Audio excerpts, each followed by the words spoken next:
اس کے بعد میں اس میں کشتی میں سوار ہو گیا تو ایک دم طوفان آنے لگ گیا. انہوں نے بولا کہ کوئی برا آدمی جو اللہ کا نافرمان ہے ایک کشتی میں چڑھا ہے، وہ کوئی اس کو نکال دو. تو انہوں نے قرار ڈال دیا تو یونس علیہ السلام کا نام آ گیا. تو یونس علیہ السلام کو دریا میں پھینکنا پڑا. جب دریا میں پھینک دیا بس انہوں نے اندھیرے میں پکارا. ایک مچھلی نے آ کے ان کو نکل لیا ثابت اپنے پیٹ میں، بہت بڑا مچھلی ان کو زندہ سلامت رکھ دیا پیٹ کے اندر میں.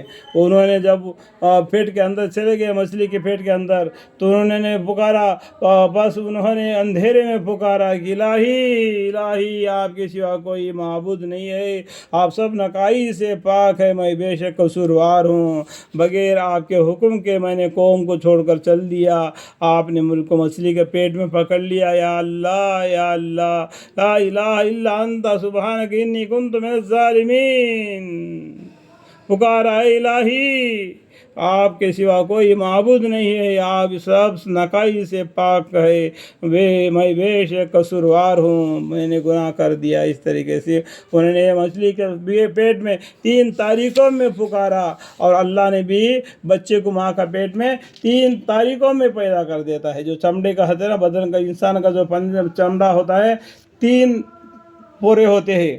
یہ 3 پورے کے بعد میں جو اندڑی ہوتے ہیں اس کے اندر میں بچے کو اللہ تعالیٰ بنا کے پیدا فرما دیتا ہے. ایسا یونس علیہ السلام کو بھی 3 تاریخوں میں سے وہ آپ کو حدیثوں میں بتا جائے گا کہ کھلم کھلا بتانے کا اتنا سمے نہیں ہے.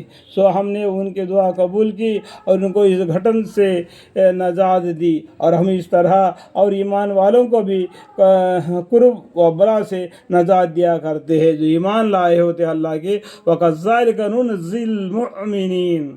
اور اللہ پر ایمان لا کر اللہ سے ڈرتے ہیں وہ لوگ، اللہ کو فریاد کرتے ہیں، اللہ تعالیٰ نجات دینے والا کافی ہے. اور زکریا علیہ السلام کا تذکرہ کیجیے. آ گیا زکریا علیہ السلام کے ساتھ. یہ زکریا علیہ السلام علی جگہ کے بتا رہا ہوں. دیکھو جو انہوں نے کیا کن کو پرورش کیا تھا، حضرت مریم علیہ السلام کو پرورش کیا تھا، معلوم ہونا چاہیے آپ کو. اور زکریا علیہ السلام کا تذکرہ کیے جبکہ انہوں نے اپنے رب کو پکارا کہ اے میرے رب مجھ کو لا وارث مت رکھو، یعنی ان کو بچے نہیں تھے اس لیے کیوں یعنی مجھ کو فرزند دیجئے کہ میرا وارث ہو، اور سب وارثوں سے بہتر آپ ہی ہے. سب کا وارث کون ہے؟ اللہ ہے. لیکن دنیا میں اپنا وارث بھی ہونا چاہیے. اب باپ کے بعد میں بیٹا، بیٹے کے بعد میں پوتا، اس طریقے سے دنیا میں بھی وارث ہونا چاہیے. لیکن بہترین وارث کون ہے؟ اللہ ہے. یہ بات کو معلوم. اس طریقے سے انہوں نے دیکھو مجھ کو لا وارث مت کیوں رکھیو، یعنی مجھ کو فرزند دیجیے کہ میرا وارث ہو، اور سب وارثوں سے بہتر کون ہے؟ آپ اللہ ہے. سو ہم نے ان کی دعا قبول کر لی، اور ہم نے ان کو یحییٰ فرزند عطا فرمایا.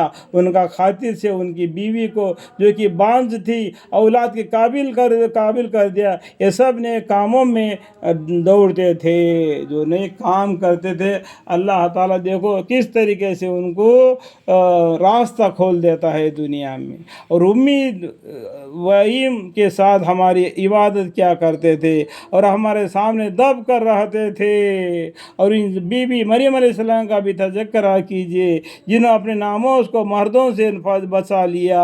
انہوں نے نکاح بھی نہیں کیا، اپنا بدن کو دوسرے ایک سے ملنے سے بالکل حفاظت میں رکھ دیا. کہ حضرت بی بی مریم علیہ السلام کو اور فرعون کی بی بی حضرت عائشہ رضی اللہ عنہا کے بارے میں اللہ تعالیٰ نے قرآن میں فرما دیا، ان کو اللہ تعالیٰ نے منتخب فرما لیا. اور نوح علیہ السلام کی بیوی اور لوط علیہ السلام کی بیوی کا قصہ بھی انہوں نے بتا دیا. ایک پیغمبر کے نکاح میں ہوتے ہوئے بھی اللہ کے عذاب سے ان کو بچا نہیں سکے.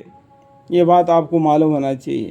اور ان بی بی مریم علیہ السلام کا بھی تذکرہ کیجیے، جنہوں نے اپنے ناموز کو مردوں سے بچایا، نکاح سے بھی اور ناجائز سے بھی. پھر ہم نے ان میں بہت جبرائیل علیہ السلام اپنی روح پھونک دی، جبرائیل علیہ السلام کے ذریعہ ان کا پیٹ پر روح پھونک دیا. اور ہم نے ان کو اور ان کے فرزند عیسیٰ علیہ السلام کو دنیا جان والوں کے لیے اپنے قدرت کا ملک نشانی بنا دیا.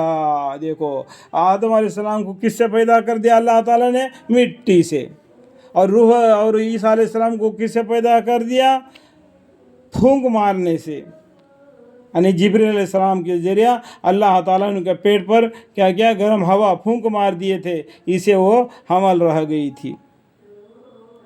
آپ نے روح پھونک دی، یعنی روح ان کا پیٹ میں رکھ دیا اللہ تعالیٰ. تو عیسیٰ علیہ السلام کا اور آدم علیہ السلام کا پیدائش میں یہ فرق ہے، یہ بھی قرآن میں لکھا ہوا ہے. یہ ہے تمہارا طریقہ جس پر تم کو رہنا واجب ہے، اور ایک ہی طریقہ ہے اسلام، ایک ہی طریقہ کا ہے. جتنے بھی پیغمبر آئے کوئی اسلام کو نہیں بدلا، جو طریقہ ہے وہی طریقہ چلتے آ گئے.